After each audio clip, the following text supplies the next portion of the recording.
Alright guys, we're going to talk a little bit about KSP, which is solubility product constants. Typically out of all the things in equilibrium and buffers and all that stuff, this is the thing that tends to be most confusing. So we'll start up today with a little bit of talk about definitions and what these terms mean. The first thing is you want to get these two things straight. First off, solubility, if you remember back in our earlier discussions and even in Chem 1, solubility is basically how much solute we can dissolve. Okay? Solute dissolves. And often that's given in grams. If you remember doing solubility curves, a lot of times that's in grams. And then sometimes it's a molar concentration. So a lot of times we get a mole per liter units on that. So that's basically how much stuff can dissolve. And what's really important, and the textbook points this out, this is what's called an equilibrium position. Okay, and that means that this is the kind of thing that can shift. Something like common ion effect, if we added in more of the same ion or something like that, it's going to cause things to move one way or another. So while you might have a certain solubility at a certain temperature, it's also due to a certain set of conditions. And if those conditions change, then the solubility is going to change. The solubility product constant, this is what we call Ksp. Okay, remember K is constant, solubility product, sometimes it's just called the solubility product. This is a static value at a given temperature. Okay, so I'm just going to write that here real quick. It's the same at any temperature, or at a given temperature. At any would be the total opposite of what I meant to say. So it's the same at any given temperature. Okay, so if we give you a temperature, and typically these are going to be at 25 degrees Celsius, and there's tables of them and all those kinds of things that you can look them up. That is going to be a value that stays the same. Okay, so solubility is basically how much stuff you can dissolve. It's a position of equilibrium. Ksp is an equilibrium constant. Okay, those two things are related, but they're not the same thing, and we're going to use one to find the other. We'll see it, and indeed that's what we're going to do basically is work problems. Okay, so simplest type of problem. Copper 1 bromide has a measured solubility of 2.0 times 10 to the negative fourth moles per liter at 25 degrees Celsius, and we want to calculate its Ksp. Well, to start that, you got to write what the formula is first. So we got CuBr in its solid form. Okay, we've got equilibrium conditions, and then that is going to break up into copper, okay, and bromide. Now you could write aqueous here, but generally speaking, when you got ions, remember that they're assumed to be aqueous. Okay, that is not necessarily always the case, but in general, that's what we've got. Okay, so that is our general equation. That's going to give us then a Ksp value. And remember, we're using, essentially, if it's a K value and we're doing equilibrium, this is a law of mass action. Okay, so products, okay, raised to the power of their coefficients, and we've got no coefficients here, right? So these are each one. Over reactants. Now, why are we not putting the reactants in here? This is a solid again. Remember, we don't put solids or liquids into our K values because concentration is essentially meaningless for them. Okay? And then what we do is we take that solubility value that is there, and we're going to basically just plug that in. Okay? So that's going to give us 2.0 times 10 to the negative fourth for copper. Sorry guys about the bad writing. And then again 2.0 times 10 to the negative fourth for bromide. Sorry man, I am having some serious problems. Those exponents get me every time. Okay, and then we're just gonna plug that stuff into the calculator. Okay, so nothing terribly complicated. And our result then, and you can pretty much do this one in your head, 2 times 2 is 4. And then remember, you're multiplying things together, you add the exponents, and so in this case, 4.0 times 10 to the negative 8th. Okay? Now remember, this is a K value, so there are no units associated with it, but this is the Ksp value for this problem. So pretty simple, pretty straightforward. You plug in the solubilities for the concentrations. Now on a simple one like that, where everything's 1-to-1, stoichiometric ratios are 1-to-1, that works out really simply. But what happens when it's a little bit more complicated? Actually, this is kind of a little misclick here. That should be a BI for bismuth. Okay? So calculate the KSP value for bismuth sulfide, and it has a solubility here given as well. Now, in this case, our equation is going to lead us into making it just a little bit more complicated. So we got BiS3, again in solid phase, okay, equilibrium. And so now I've got two bismuth ions, okay, plus 3 sulfide ions. Now we're going to see that that's going to make both our law of mass action different. It's also going to make the calculation of our solubility stuff a little bit different. Okay, so our KSP equation, or our law of mass action, we plug this in and we've got Bi 3 plus squared, right, and sulfur cubed. Now, what also makes this different is that our stoichiometric ratios are a little bit different. Our overall solubility is this, but remember, so this would be like our concentration that we're plugging in here, okay, and here, just like we did in the last problem. But it's not just that for every one of these, I get one of these. In fact, for every one of these, I get 2 of these, right? And then I get 3 of these, okay? So try to follow along here. This gets a little bit more complicated than the last one. What happens is that in the brackets here for bismuth, I'm going to take that solubility, I'm going to multiply it by 2 because of the stoichiometric ratio, 1 to 2. So that means I've got 2.0 times 10 to the negative 15th, okay, squared, that's right here. So I've got a 2 here because of law of mass action. I multiplied it by 2 here because of stoichiometric ratios. Now the same thing is going to happen here. It's 1 to 3 here, so that's 3.0 times 10 to the negative 15th, okay, all cubed. And again, you got to remember to do the stoichiometry in the middle, okay, and then you've got your law of mass action that hopefully you've already set up that you use the coefficients for there as well. Now, when you punch all this out, you're going to get one incredibly small number. Let me check and see here. We got 1.1 times 10 to the negative 73rd. And you're like, how did I get weird numbers like that? Remember, you got to cube this one, you got to square this one, then you're going to multiply them together. And we're going to get this number right here. Now, that is an incredibly small KSP. And what that means is that essentially that might as well be insoluble. I mean, yes, it dissolves to some degree, but such an immensely tiny degree that it hardly matters at all. Okay, so that's how you would find KSP. We're going to work one in reverse, and then we'll talk a little bit more about the way that you would probably see these problems on a test or an AP exam or something like that. So in this case, the KSP value is given to us, but we still need to write out our equation. So we've got copper iodate, okay, equilibrium, it's copper 2, okay, so that means copper 2 plus 2 iodates. Now again, why do you have 2 iodates? 2 polyatomics in parentheses, so I got 2 iodates there. Alright, and so that means that my equation then, my law of mass action, when I set up my KSP, is going to be copper ion, okay, copper 2, and then we've got iodate, okay, squared. Again, sorry about the weirdness there. See if we can fix that with the old eraser. Okay, now, remember what we did in the last slide, that we had to take our solubility and we had to multiply it because of stoichiometric ratios? Well, the same thing is going to be true here, except I don't have solubility. That's actually what I'm looking for. So I'm going to plug in my KSP over here, that is not 1.0. Okay, so 1.4 times 10 to the negative 7th, that is KSP. Okay, and then over here, I'm looking for values, and what I'm basically looking for is X.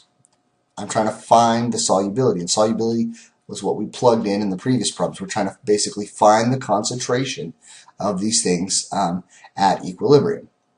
Okay, so over here, what's going to change a little bit here is that this is going to be 2x, because remember, for every one of these, I've got 2 of these, or perhaps more to the point, every one of these, I get 2 of these.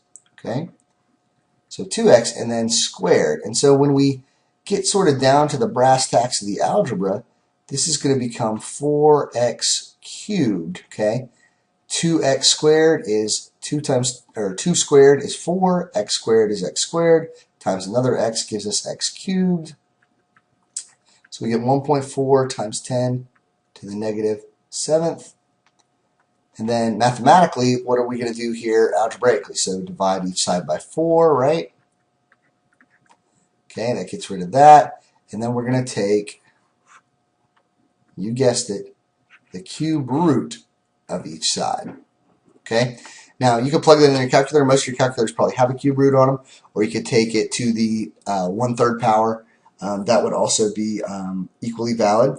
So when we plug that in here, I want to make sure that I've got the right answer. We get a solubility of 3.3 times 10 to the negative 3rd. Oh, me and those exponents. Okay, negative 3rd. And since this is solubility, it does have units. It's moles per liter. Why did it not have units in the previous two problems? Because we were solving for KSP. Equilibrium constants don't have units on them. The solubility, the amount we can dissolve, that does. That's a concentration, a molarity, and so that's where we're going to get that particular answer.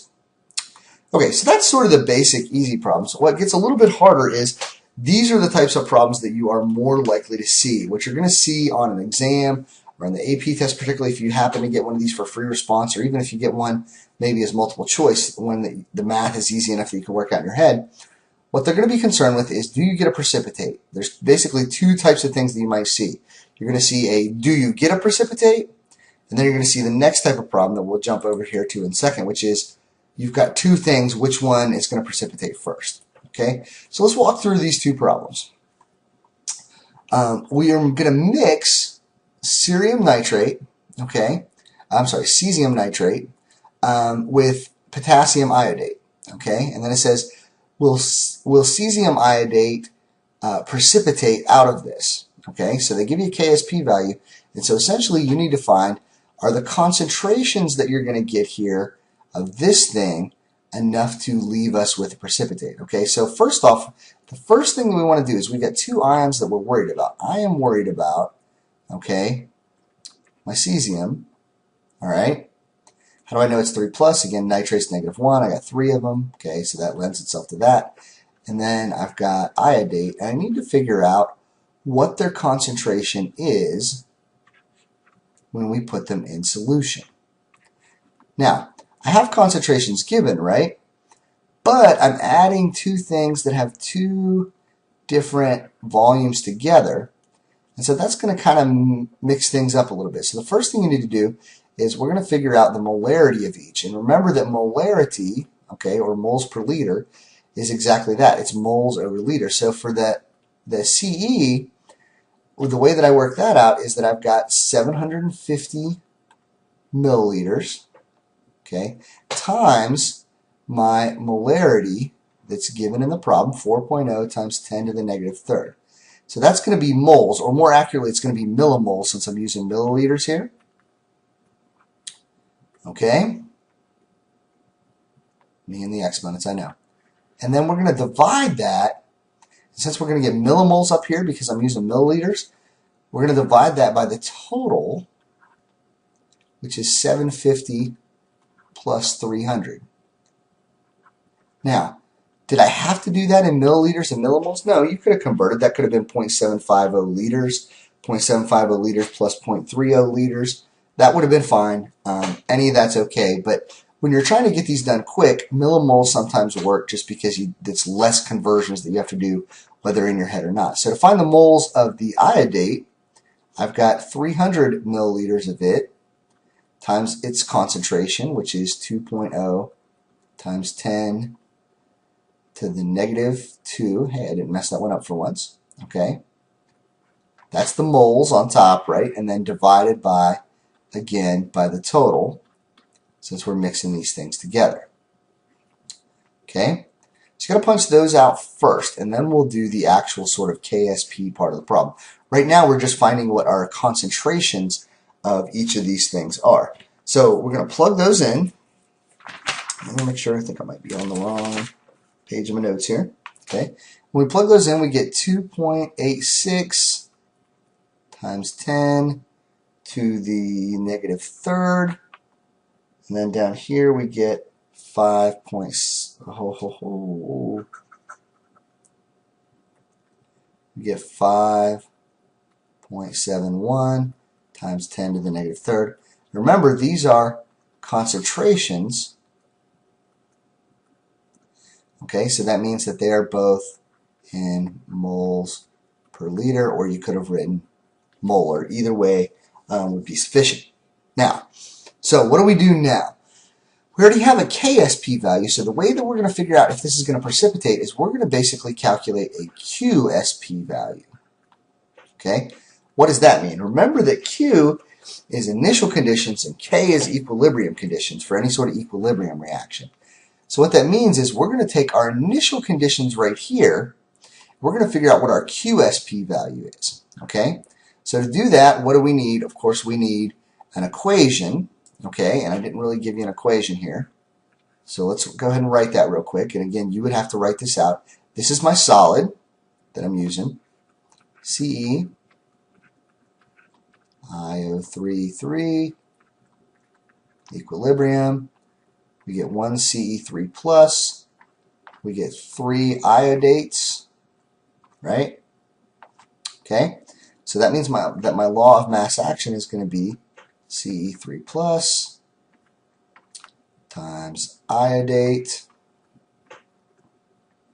okay, and then that is going to be to the third power, right? Now in this case, since I'm not given a generic solubility to plug in here, I don't have to worry about the 3 times or the 1 times or anything like that. I actually know directly the concentrations that I want to plug in this case. So we're going to just plug those in. So we've got 2.86 times 10 to the negative third, and then we've got 5. Oh my goodness. And I am sorry, guys. It's late, and it is less than easy to write when you're not actually looking at it. Okay? So to the negative third again, okay, and then that is, of course, cubed. Okay, so we're going to plug that in. That is going to give us a QSP value. And again, this is just a punch in the calculator part. And you're like, how would I do this in my head? You wouldn't. They wouldn't give you a multiple choice like this unless the numbers were a lot easier to work with. Okay, so we get a QSP value of this. Okay, so what does that mean? Now I have a QSP and I have a KSP. Okay, so I got 2 values there. So what matters? Well, how do I know if I get a precipitate? Okay, so let me just move this stuff up just a tad here. Okay, sorry, I didn't mean to mess all that up too bad. I'll make sure that we got some room here without my face being in the way of the whole thing. Okay, so the way this basically works out then is that if we looked at our 2 values, QSP is bigger than KSP, right? 5.32. The exponents are the same, times 10 to the negative 10th. But this is a bigger coefficient here, so QSP is bigger than KSP. And what does that mean? That means that we do get a precipitate. So PPT forms. Now, what would happen if QSP was lower than KSP? Obviously, in that case, then you wouldn't get a precipitate. Your initial concentrations weren't high enough to cause you to have a precipitate. Okay? And by the way, this abbreviation, you definitely want to use that when you're working on the AP test. Every time you can use a proper abbreviation, you should. Okay, so I know this has been a pretty long video, but let me work out one more type of problem that is a type that you are very likely to see AP test-wise. This is one of their favorite type of questions to ask. And this one you sort of could get as a multiple choice, depending on how they sort of worked out the math, if they made the math easy enough to work. Okay? So here's what we've got. A solution contains this concentration of copper, this concentration of lead, and then you're going to add iodide to it.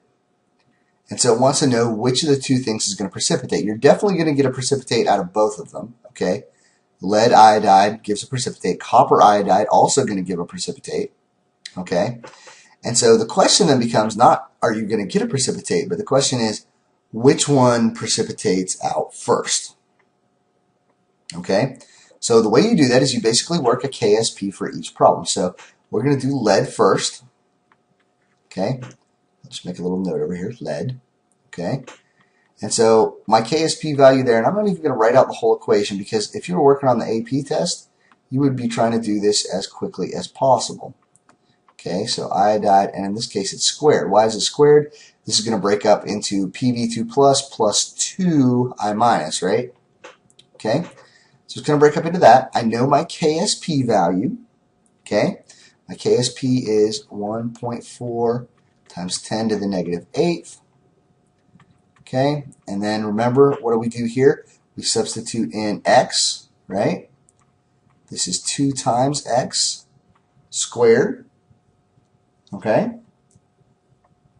Now, you're like, whoa, what? Wait, hold on a second. What do I need x for? And actually, hold on, let me back up just a tad.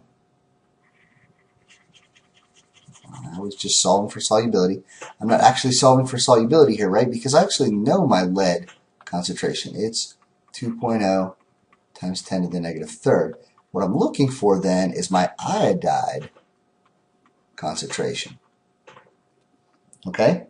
So why didn't I make that a squared or something, or why didn't I make that 2x? Because I don't know that it's 2 times that necessarily the way I've got everything set up. So we're going to solve this out. This is obviously going to be x squared.